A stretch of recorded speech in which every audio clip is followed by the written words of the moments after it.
Welcome to Washington Today on C-SPAN Radio for Tuesday, November 18, 2025. The U.S. House passes a bill almost unanimously to release all of the files in the federal investigation of the late sex offender Jeffrey Epstein.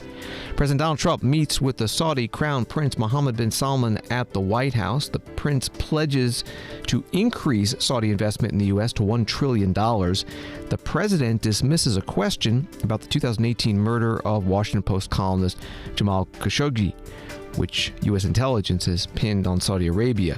The president saying the prince was not involved. Khashoggi was extremely controversial, and whether you like him or didn't like him, things happen. U.S. House passes a resolution criticizing Congressman Chuy Garcia, Democrat of Illinois, for deciding not to seek re-election only after one other Democrat had qualified for the primary, his chief of staff. Federal Reserve Board member Michael Barr warns there is real danger to weakening the Fed's oversight of banks. And the National Transportation Safety Board points to a loose wire and faulty fuel pump as the causes of the blackouts on the container ship Dolly that led to the collision with and collapse of the Key Bridge in Baltimore in 2024.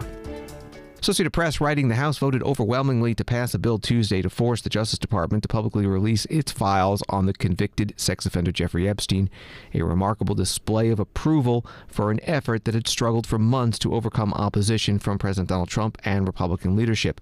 When a small bipartisan group of House lawmakers introduced a petition in July to maneuver around House Speaker Mike Johnson's control of which bills reached the House floor, it appeared a long-shot effort, especially as Trump urged his supporters to dismiss the matter as a hoax. But both Trump and Johnson failed in their effort to prevent the vote.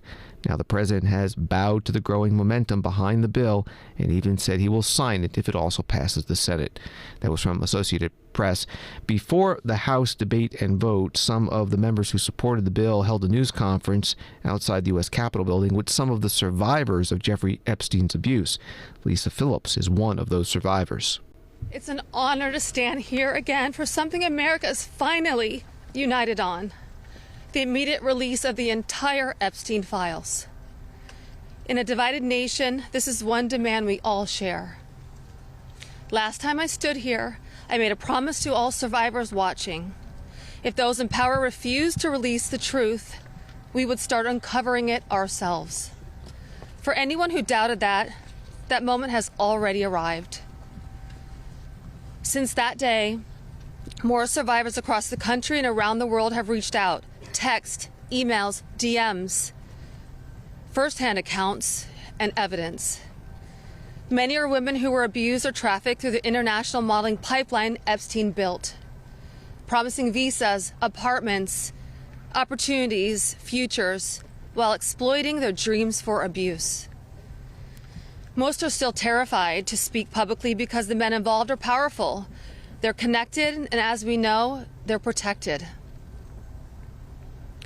For too long, survivors have watched others speak for us. And while we are grateful for our allies in Congress on both sides, we've realized something. This fight belongs to us. We lived it, and we know the truth. And we will not wait quietly for institutions to decide when we're allowed to speak. The survivors now coming forward have entrusted us with their stories. We are sharing that information with the proper authorities, and when it can safely be made public, it will be. So today, we are launching something historic. The first national, survivor-led political movement in America. Nonpartisan, laser-focused on exposing the systems, the loopholes, power structures, and silencing mechanisms that have protected predators for far too long. We are stepping directly into the halls of power, into the political arena. We will help rewrite laws that failed us and build protections for our nation's children together, targeted by sexual exploitation. Lisa Phillips, a survivor of sexual abuse by the late Jeffrey Epstein, at a news conference on the grounds of the U.S. Capitol building this morning. Later, the House passed the bill to require all of the files in the Epstein investigation be released. The bill came to a vote over the objections of the House Republican majority leadership through a process called a discharge petition. It was successful through a combination of all 214 House Democrats and 4 House Republicans signing the petition, making 218 in all, majority of House members. One of those 4 House Republicans, Nancy Mace of South Carolina, spoke during the House floor debate on the resolution. I wore white today because I wanted to reflect on the innocence of the young women who had their innocence stolen from a demon named Jeffrey Epstein, from demons, friends of his, rich and powerful people who stole their innocence as young as 14 years old. It was taken from them, and they've never gotten it back. I'm also wearing white today to recognize the courage that it takes for women to come forward, the sacrifices to them personally, professionally, financially, the embarrassment, the humiliation, the shame that we still deliver on the backs of women who have been brutalized, who've been raped, who've been assaulted. The shame that the media pours over their heads, that their colleagues, their friends, their neighbors, their loved ones, because you come forward and because you talk about sexual assault, you are not a slut. It's not because of what you wore. You're not a whore. But that's how women are treated, and you're not lying. And I want every woman to know, every Epstein survivor to know, every woman across the country who is a survivor, who is a victim of assault, that today we see you. And this fight and this vote tonight, I see it is about the Epstein victims, but it's about much more than the Epstein victims. This is about the powerless, taking power away from the very powerful. This is about giving women who never had a voice, giving a voice to the voiceless. Congresswoman Nancy Mace, Republican from South Carolina, on the House floor during debate on the bill to require the Epstein files be released. Congressman Robert Garcia, Democrat from California, the ranking member in the Oversight Committee, also spoke in favor.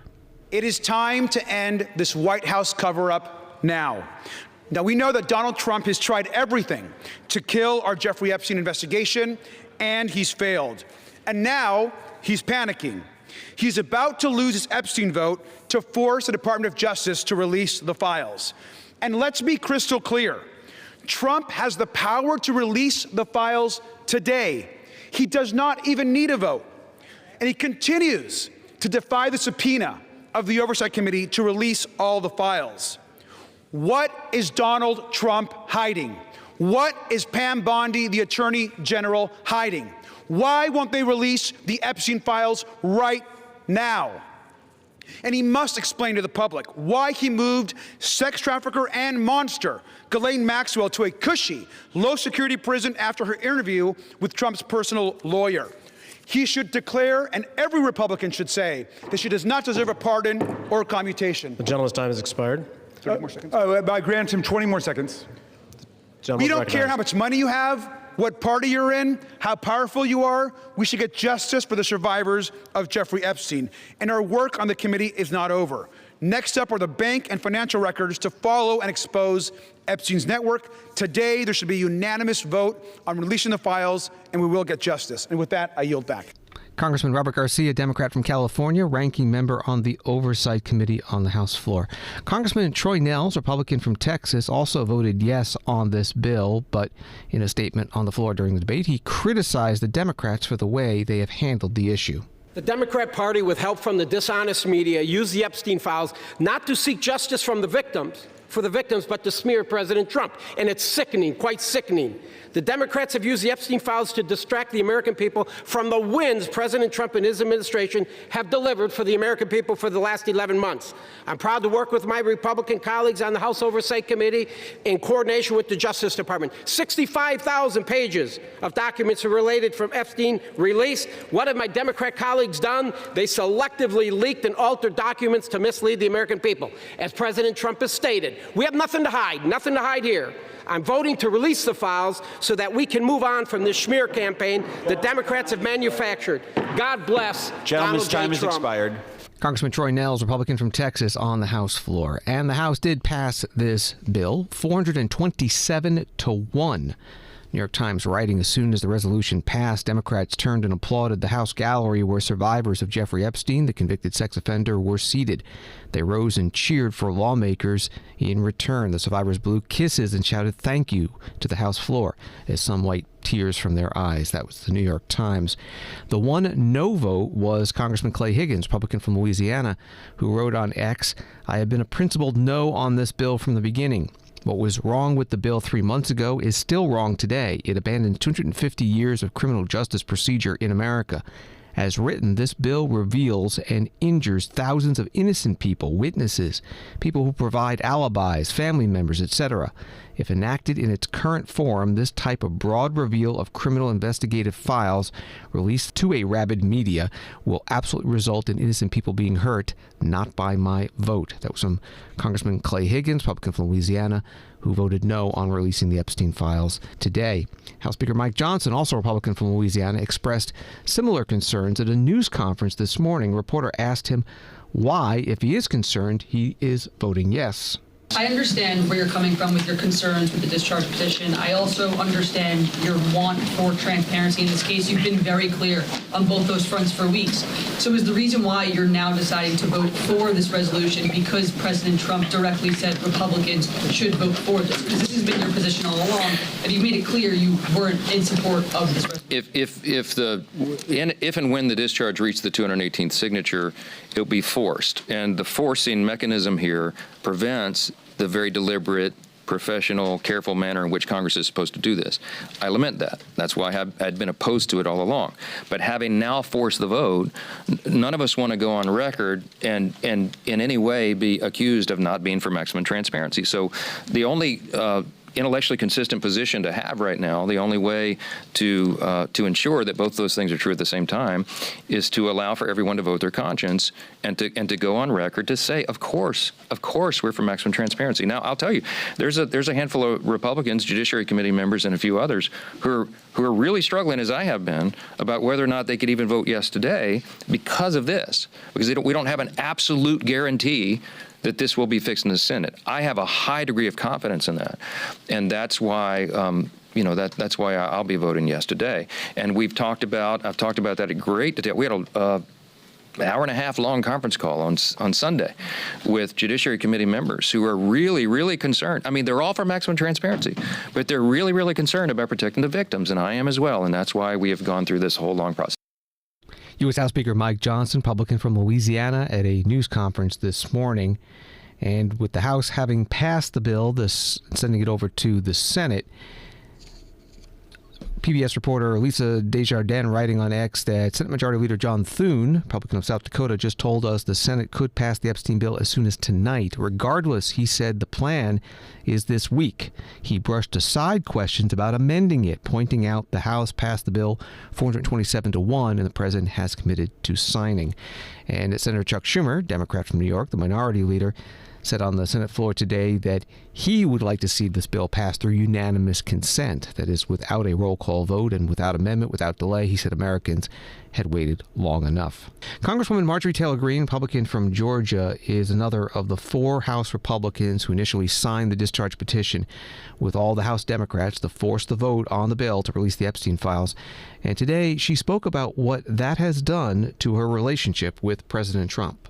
I was called a traitor by a man that I fought for 6 years for. And I gave him my loyalty for free. I won my first election without his endorsement, beating 8 men in a primary. And I've never owed him anything, but I fought for him for the policies and for America first. And he called me a traitor for standing with these women and refusing to take my name off the discharge petition. Let me tell you what a traitor is. A traitor is an American that serves foreign countries and themselves. A patriot is an American that serves the United States of America and Americans like the women standing behind me. And I want to tell you that this only became possible today because the American people whom we serve as representatives here in Congress, demanded that this vote happen, and they put more pressure on every single elected politician in this city than has ever been put on them. And today you are going to see probably a unanimous vote in the House to release the Epstein files, but the real fight will happen after that. Congresswoman Marjorie Taylor Greene, Republican from Georgia, at a news conference this morning outside the U.S. Capitol with other lawmakers and survivors of Jeffrey Epstein's abuse.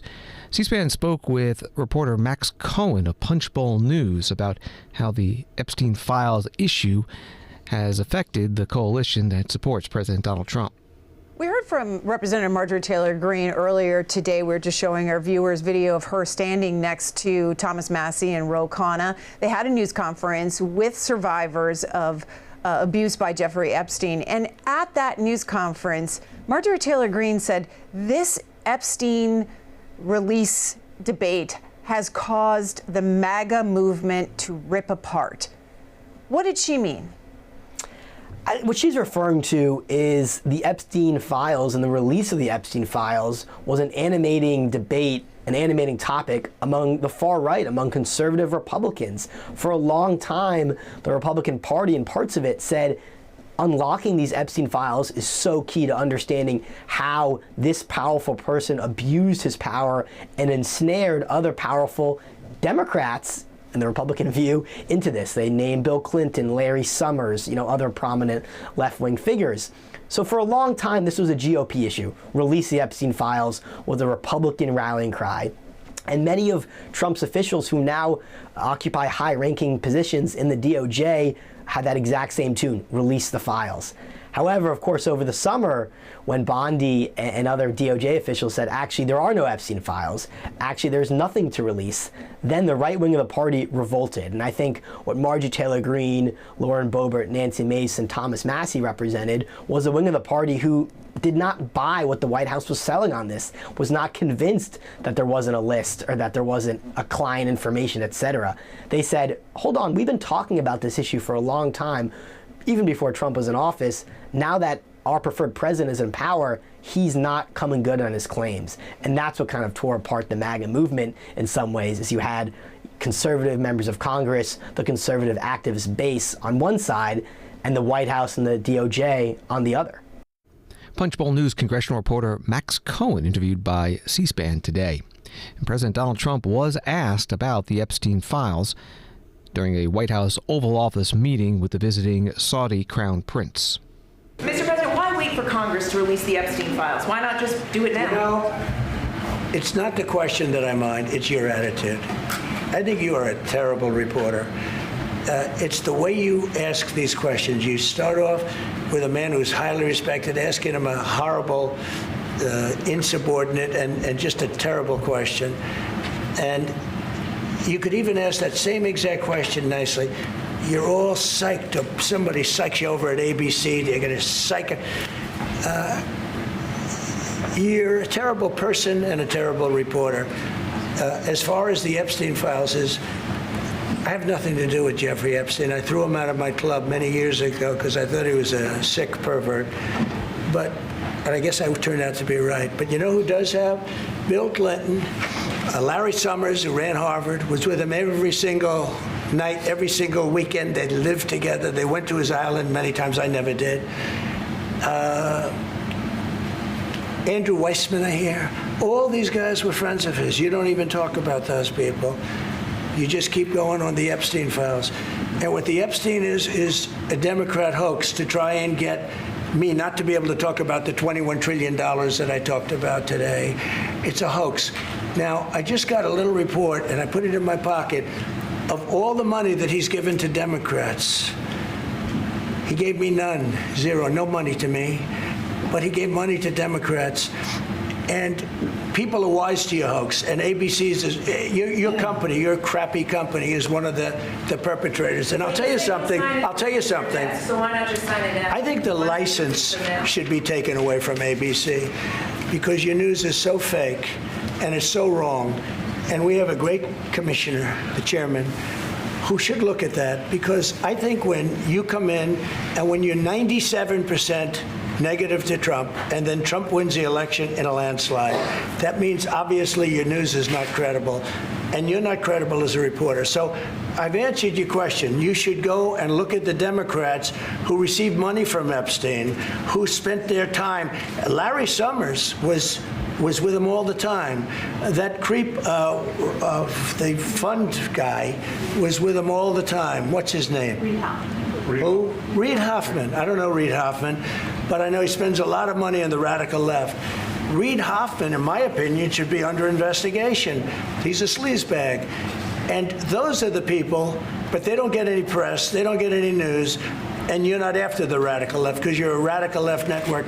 But I think the way you ask a question with the anger and the meanness is terrible. You ought to go back and learn how to be a reporter. No more questions from you. President Donald Trump in the White House Oval Office with the visiting Crown Prince from Saudi Arabia. Questions from ABC reporter Mary Bruce. And again, the House has passed the bill to release the Epstein investigation files by a vote of 427 to 1. The one no, Republican Clay Higgins of Louisiana. And the bill now heading to the Senate, which could pass it tonight. This is Washington Today. And now more about President Trump meeting with the Crown Prince of Saudi Arabia. Washington Post writing that President Trump on Tuesday defended Saudi Crown Prince Mohammed bin Salman over the killing of Washington Post opinion columnist Jamal Khashoggi, saying things happen and that he did not hold the Saudi leader responsible for the 2018 murder, despite a U.S. intelligence report assessing the opposite. Trump's dismissive language offered the highest level confirmation yet that Mohammed will face few consequences for the killing as the Crown Prince makes his first visit to Washington since Khashoggi was dismembered in a Saudi consulate in Turkey. That was from the Washington Post. Here's part of that news conference with questions about the murder and also President Trump's family business ties in Saudi Arabia. Mr. President, is it appropriate, Mr. President, for your family to be doing business in Saudi Arabia while you're president? Is that a conflict of interest? And Your Royal Highness, the U.S. intelligence concluded that you orchestrated the brutal murder of a journalist. 9/11 families are furious that you are here in the Oval Office. Why should Americans trust you? And the same to you, Mr. President. Now, who are you with? I'm with ABC News, sir. You're with who? ABC News, sir. Fake news. ABC fake news. One of the worst in the business. But I'll answer your question. Thank you. I have nothing to do with the family business. I have left, and when I've devoted 100% of my energy. What my family does is fine. They do business all over. They've done very little with Saudi Arabia, actually. I'm sure they could do a lot. And anything they've done has been very good. That's what we've done. We've built a tremendous business for a long time. I've been very successful. I decided to leave that success behind and make America very successful. And I've made America more successful by far than it ever was, and that it ever could have been, no matter who was president. There would be nobody bringing in $21 trillion, that I can tell you right now. As far as this gentleman is concerned, he's done a phenomenal job. You're mentioning somebody that was extremely controversial. A lot of people didn't like that gentleman that you're talking about. Whether you like him or didn't like him, things happen, but he knew nothing about it, and we can leave it at that. You don't have to embarrass our guest by asking a question like that. It's just you ask, Mr. President, if you allow me to answer. I feel painful about, the families of 9/11 in America, but, we have to focus on reality based on CIA documents and based on a lot of documents that Osama bin Laden used Saudi people in that event for one main purpose, is to destroy this relation, to destroy the American-Saudi relation. That's the purpose of 9/11. So whoever buying that means they are helping Osama bin Laden's purpose of destroying this relation. He knows that strong relation between America and Saudi Arabia, it's bad for extremism, it's bad for terrorism. And we have to prove him wrong and to build our relation, to continue developing our relation. It's critical in the safety of the world. It's critical against extremism and terrorism. About the journalists, it's really painful to hear, anyone that been losing his life for no real purpose or not in a legal way, and it's been painful for us in Saudi Arabia. We've did all the right steps of investigation, etc., in Saudi Arabia, and we've improved our system to be sure that nothing happened like that, and it's painful and it's a huge mistake, and we are doing our best that this doesn't happen again. The Crown Prince of Saudi Arabia, Mohammed bin Salman, and President Donald Trump in the White House Oval Office. More from the Washington Post article about the visit. The arrival, filled with more pomp than any world leader thus far in President Trump's second term, was a measure of the U.S. president's affection for the Saudi prince and his rehabilitation following the killing of Jamal Khashoggi. Trump treated Mohammed to a flyover of 6 F-15 and F-35 fighter jets that streaked across the Washington sky as large U.S. and Saudi flags fluttered from the black horses of an Army honor guard that walked across the South Lawn in procession. Trump escorted the Crown Prince into the White House, where the two leaders met in the Oval Office before a working lunch and then a grand dinner. The leaders are expected to sign deals ranging from weapons sales to agreements around artificial intelligence and critical minerals, according to White House officials. And while it's unlikely that progress toward normalization with Israel will be announced, Trump is expected to continue to press the issue. That was from the Washington Post. Here's more from the news conference in the Oval Office, with President Trump talking about the sale of F-35 fighter jets to Saudi Arabia. Mr. President, you announced that you are going to sell 35 F-35 jets. You said you are planning to sell the F-35 jets to Saudi Arabia. Yeah. Is it part of the security agreement? And how you assess the defense partnership between Saudi Arabia and the United States? And the question was... Well, I just said it, though. I mean, we're going to sell them F-35s. That's the end of the question, I guess. Is it part of the security agreement or no? No, we're going to have a deal. They're going to purchase F-35s. They're buying them from Lockheed, and it's a great plane.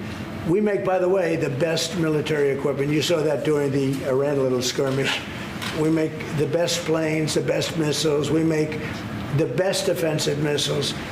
We make the best military equipment in the world. Nice. President Trump in the White House Oval Office. Another paragraph from the Washington Post article on the visit by the Saudi Crown Prince. Some Republican lawmakers have expressed concern over the potential F-35 sale, fearful it could upend the military balance in the Middle East and anger Israel.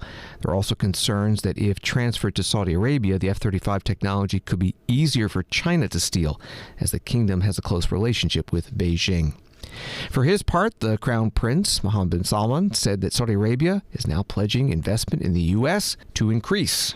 I believe, Mr. President, today and tomorrow we're going to announce that we are going to increase that $600 billion to almost $1 trillion of investment, real investment and real opportunity by details in many areas.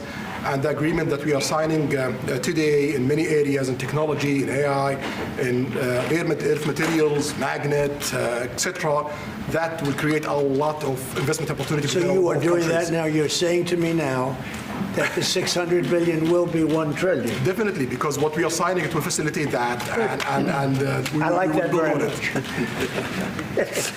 Go ahead. He works hard. No, that's great. I appreciate that. That's great. We're doing numbers that nobody's ever done. And in all fairness, if you didn't see potential in the U.S., you wouldn't be doing that. Definitely. You don't want to lose money. As you said, Mr. President, it's the most hottest country in the planet. But what you're creating is not about opportunity today. It's about also long-term opportunity in the United States of America that will affect American economy positively in the next coming decades. Preparing the right foundation of emerging technologies. That's a game changer for America in a good way, and we want to be part of it.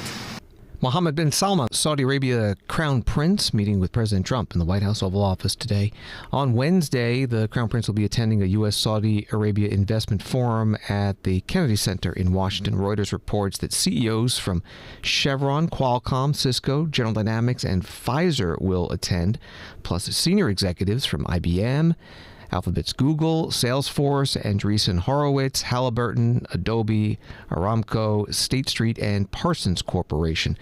Reuters writing the forum will include panels on artificial intelligence, energy technology, aerospace, healthcare, and finance. Washington Today continues in a moment. past president. Why are you doing this? This is outrageous. This is a kangaroo court. Fridays, C-SPAN presents a rare moment of unity, Ceasefire, where the shouting stops and the conversation begins. Politico Playbook Chief Correspondent and White House Bureau Chief Dasha Burns is host of Ceasefire, bringing two leaders from opposite sides of the aisle into a dialogue. Ceasefire on the network that doesn't take sides. Fridays at 7 and 10 p.m. Eastern and Pacific, only on C-SPAN. And if you miss an episode, you can find Ceasefire as a podcast at cspan.org/podcasts or wherever you get your podcasts. Welcome back to Washington Today, available as a podcast, wherever you find your podcasts and on the free C-SPAN Now mobile app. The House on Tuesday, writes NBC News, voted to publicly rebuke retiring Congressman Chuy Garcia, Democrat from Illinois, over his ploy to handpick his Democratic successor for his Chicago area congressional seat. On a 236 to 183 vote, the House passed a resolution authored by a fellow Democrat, Marie Gluesenkamp-Perez, disapproving of Garcia's actions this fall, which set up his chief of staff as the sole Democrat on the primary ballot to replace him in a deep blue district. This fall, Garcia filed paperwork to run for re-election in 2026, then announced he was retiring after the filing deadline. Meanwhile, his own campaign operation had quietly begun collecting signatures for his chief of staff, Patty Garcia, to qualify for the ballot. He later told the Chicago Sun-Times Patty Garcia filed her own paperwork to run for her boss's seat just hours before that same November 3rd deadline, ensuring that she would be the only Democrat on the ballot. That was from NBC News. The article also notes that the two are not related, last name Garcia. The House vote was today. The debate happened Monday night, and here is the resolution. Sponsor, Congresswoman Gluesenkamp-Perez.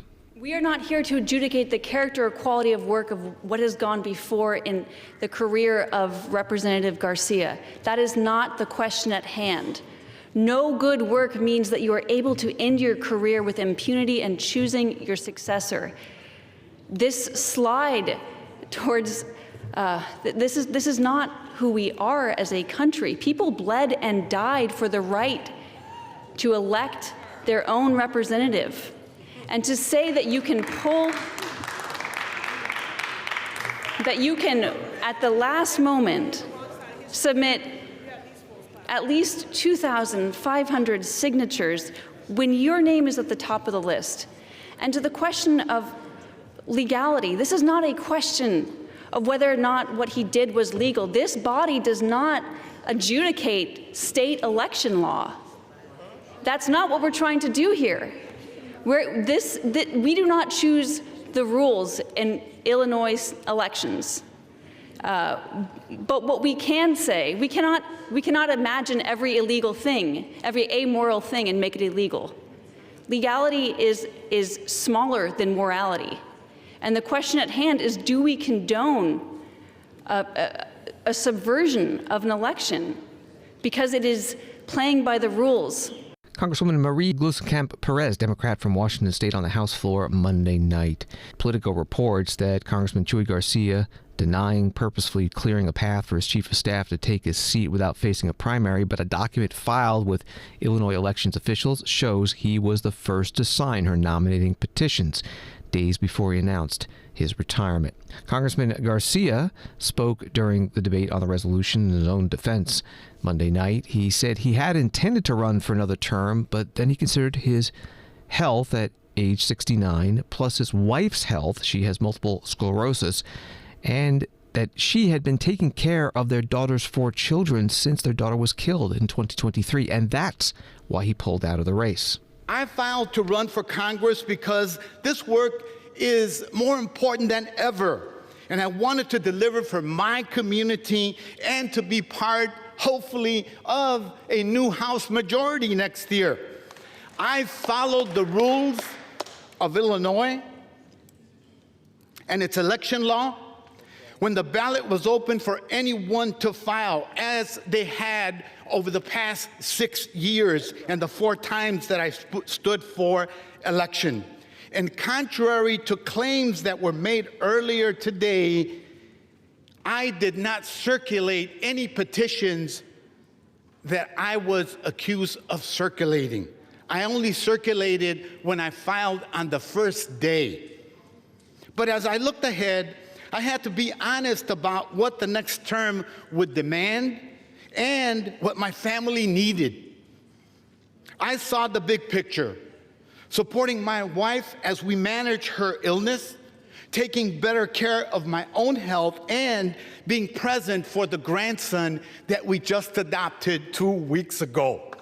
It was a tough decision, but I made that choice as any husband, father, grandfather would make at that moment. Congressman Chuy Garcia, Democrat from Illinois, Monday night on the House floor. The House today voted on that resolution disapproving of his actions, and it passed 236 to 183. 23 Democrats voting yes, 4 members voting present, 1 Republican and 3 Democrats. Texas Tribune writing that Texas cannot use its new congressional map for the 2026 election and will instead need to stick with the lines passed in 2021. A 3-judge panel ruled Tuesday.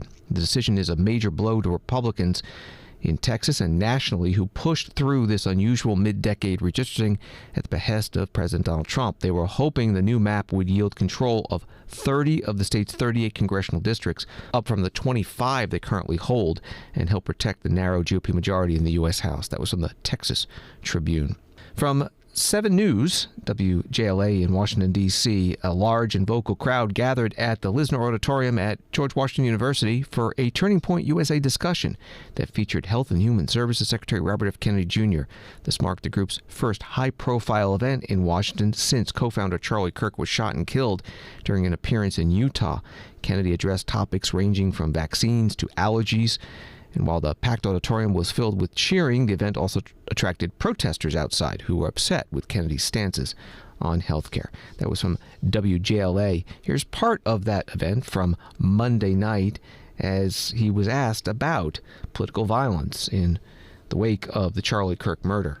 In just the past year alone, we've unfortunately seen a witnessing alarm of rise in political violence, from the assassination of Charlie Kirk to the several attempts on President Trump's life, and even the killing of a former Minnesota House Speaker. Even on college campuses today, students face growing hostility, intimidation, and in some cases, threats of violence simply just for expressing their beliefs, the same way Charlie Kirk did. How did someone like Charlie Kirk have an effect on you in the passing of him? Well, I mean, his passing impacted me a lot. He was, I'd become close with Charlie over the 3 previous years. And I didn't agree with him on a lot of issues, particularly when I first met him. We grew closer and closer over time. But we were both advocates of the First Amendment and free speech absolutists. And, you know, you had to respect Charlie because he believed in certain things. He was able to defend them. Most of all, he believed in open dialogue and free speech. And you talked about the violence. I think ultimately there's a lot of reasons for violence in our society today. But I think that the thing that we can do something about is to open up more dialogue. People become violent when they cannot express themselves anymore. And they can't express themselves because they're censored, because they're silenced, or because the means of expression, the media is controlled and will not venture outside of certain Overton windows so that certain subjects become taboo and people are canceled, people are silenced, and that, you know, when you can't express yourself, that's when you go to violence. I think what Charlie was doing, and that's why I believe so strongly and felt so aligned with him, is that he was trying to open up that dialogue, and he always wanted to speak with the people who disagreed with him most. And I think that that was a really admirable virtue of his, that he had the confidence to meet people on the battlefield of ideas. Health and Human Services Secretary Robert F. Kennedy Jr. Monday night at George Washington University in Washington, D.C., an event hosted by Turning Point USA. New York Times article on Monday reads that top officials at the Federal Reserve's Washington headquarters and 12 reserve banks received a short memo on October 29th with an unmistakable message. The way the central bank had long monitored and addressed risks across the financial system was in for a drastic overhaul. The memo, which was reviewed by the New York Times, contained a list of directives for Fed examiners and supervisory staff across the country that significantly curtailed how closely they scrutinized lenders. It followed a host of changes made by Michelle W. Bowman, a Fed governor, who since becoming vice chair for supervision at the start of the summer, had been providing a regulatory relief to banks. One day after the memo was sent, Ms. Bowman announced a 30% cut in staff across her division in Washington. That was from the New York Times on Monday. Today, another Federal Reserve Board member, Michael Barr, who was Fed vice chair for supervision until Michelle Bowman took over, warned that weakening the Fed's supervision may lead to real dangers that accumulate in the banking system. He spoke at American University's business school. Experience shows that market discipline alone does not prevent excessive risk-taking by banks. As I've noted before, time and again, periods of relative financial calm have led to efforts to weaken regulation and supervision. This has often had dire consequences, as we saw prominently during the global financial crisis. In the midst of that crisis, I saw firsthand in my own community in Michigan the way in which weak regulation and supervision could mean foreclosed homes, shuttered businesses, and lost jobs. According to the Federal Reserve Bank of Chicago, Michigan's unemployment rate was 14.9% in 2009, meaning that 1 in 7 workers were out of jobs. Nationwide, the consequences were immense. Nearly 9 million jobs lost, 8 million foreclosed upon, and 17 trillion losses in household wealth. We are now, I believe, at a moment of inflection in the regulatory and supervisory approaches that help to keep banks healthy. There are growing pressures to weaken supervision, to scale back examiner coverage, to dilute rating systems, and to redefine unsafe and unsound practices in ways that will make it harder for examiners to act before it is too late to prevent a buildup of excessive risk. These pressures present real dangers to the American people. Federal Reserve Board member Michael Barr today at American University's business school in Washington, D.C. As a story from Reuters, Eurozone banks must prepare for unprecedented shocks causing severe disruptions with far-reaching consequences for financial systems, the European Central Bank said on Tuesday as it outlined its supervisory priorities for the next 3 years. This requires healthy capital buffers, up-to-date technological infrastructure, a proactive management that is in tune with the financial realities, and more intrusive supervision. Reporting from Reuters. Wall Street today, the Dow down 498, NASDAQ down 275, S&P down 55. Earlier this month, the Congressional Budget Office, in an economic and budget analysis given to Congress, said there had been a cybersecurity breach that was under investigation. The CBO Director, Philip Swagel, testifying before the House Budget Committee today, gave members of Congress an update. 2 weeks ago, CBO learned from our security partners that we were the target of a sophisticated cyber attack.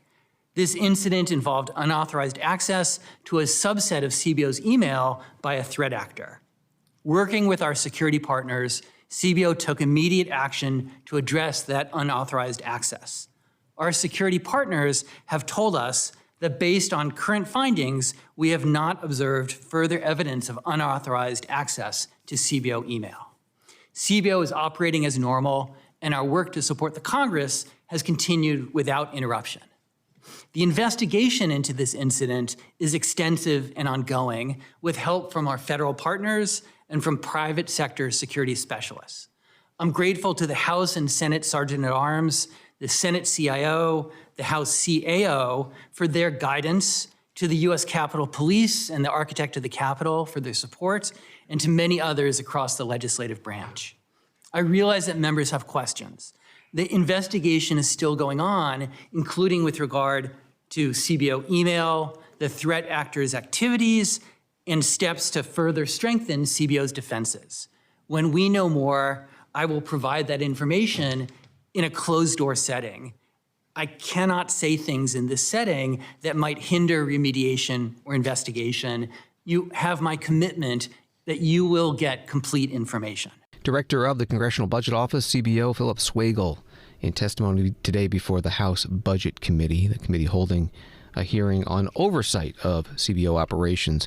Politico writing in advance of the hearing, the House Budget Committee Chair, Jody Arrington, Republican of Texas, praised the CBO's handling of the incident. He said they notified everyone and all hands were on deck to address it, remediate it, and make sure that no further information was breached. I thought they handled that responsibly, and there was a great sense of urgency and concern, which is what I would expect.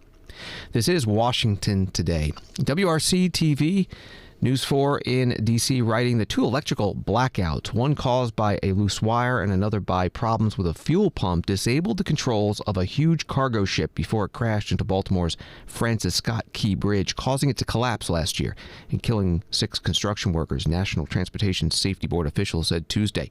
The crew was able to get the power back on after the first blackout, but a second blackout shortly after the first was caused by a lack of fuel, because the fuel flushing pump used to supply the generators doesn't restart automatically the way the main pumps are designed to do. That flushing pump must be restarted manually by a crew member, leaving the engine room and heading down 2 decks in complete darkness to reach the pump and restart it. That's reporting from WRC-TV. Part of today's hearing in Washington with the National Transportation Safety Board looking at the causes of the incident. The chair, Jennifer Homendy, questioning Barton Barnum, a senior marine engineer and investigator in charge for the Office of Marine Safety at the NTSB. Do want to ask if the flushing pump was running before a blackout, a crew member would have to manually restart it, as we talked about, to restart it once power was restored. But to do that, where does the crew member who is likely in the engine control room have to go? Crew member would have to go to the local station, the local start panel, which is located directly adjacent to the flushing pump, which is 3 to 4 levels down and to the side of the vessel within the fuel purifier room.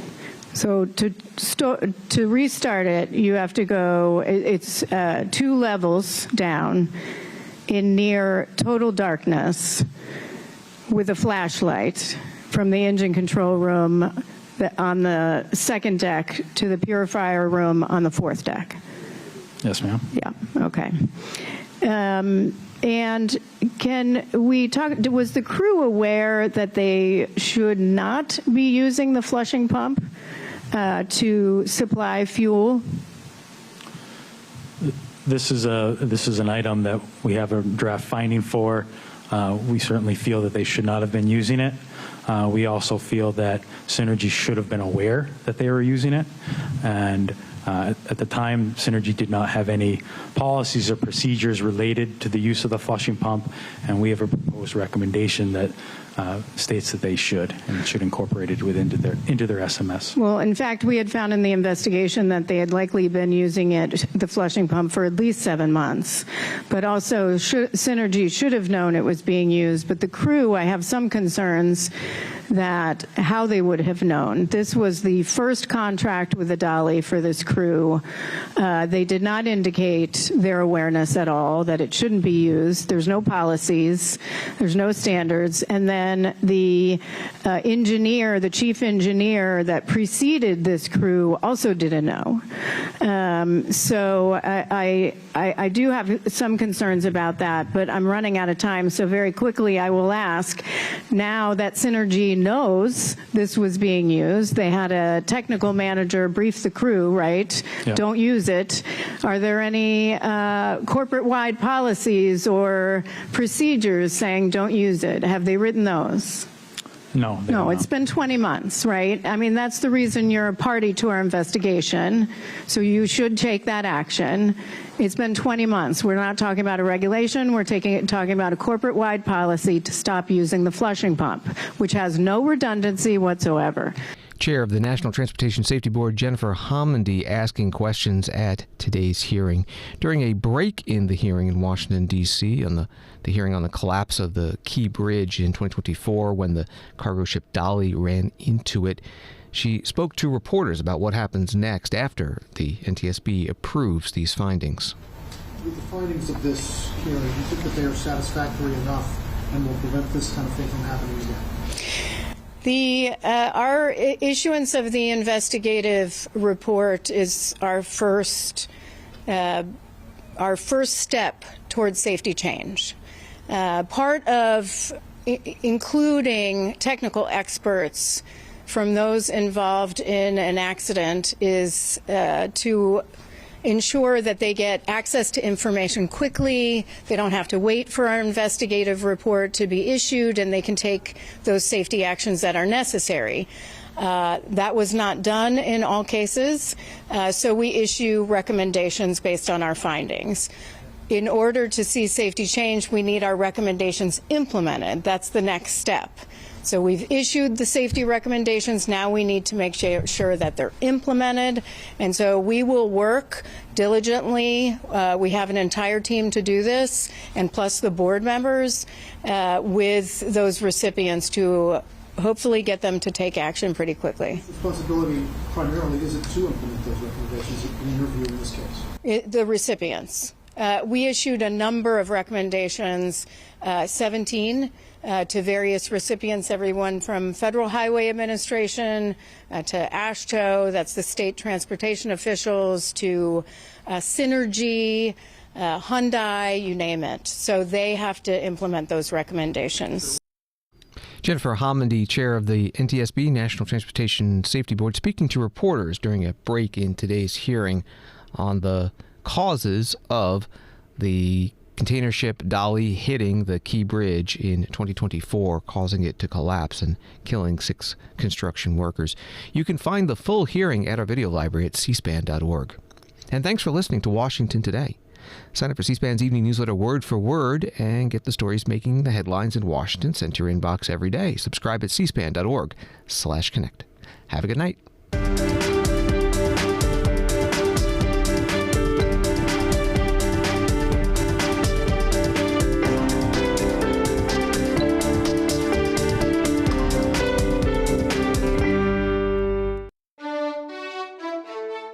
C-SPAN's Washington Journal, our live forum inviting you to discuss the latest issues in government, politics, and public policy from Washington, D.C. to across the country. Coming up Wednesday morning, we'll talk about Tuesday's vote in the House to release the Epstein files and other congressional news of the day. First with Texas Republican Congressman Pete Sessions and with Virginia Democratic Congressman Suhas Subramaniam. Also, Brad Bowman of the Foundation for Defense of Democracies will talk about the Trump administration's decision to sell F-35 Joint Strike Fighter jets to Saudi Arabia and how that might impact security and the balance of power in the Middle East. And then KFF Health News Chief Washington Correspondent Julie Rovner on the expiring enhanced ACA subsidies and potential solutions to extend. C-SPAN's Washington Journal. Join the conversation live at 7 Eastern Wednesday morning on C-SPAN, C-SPAN Now, our free mobile app, or online at cspan.org.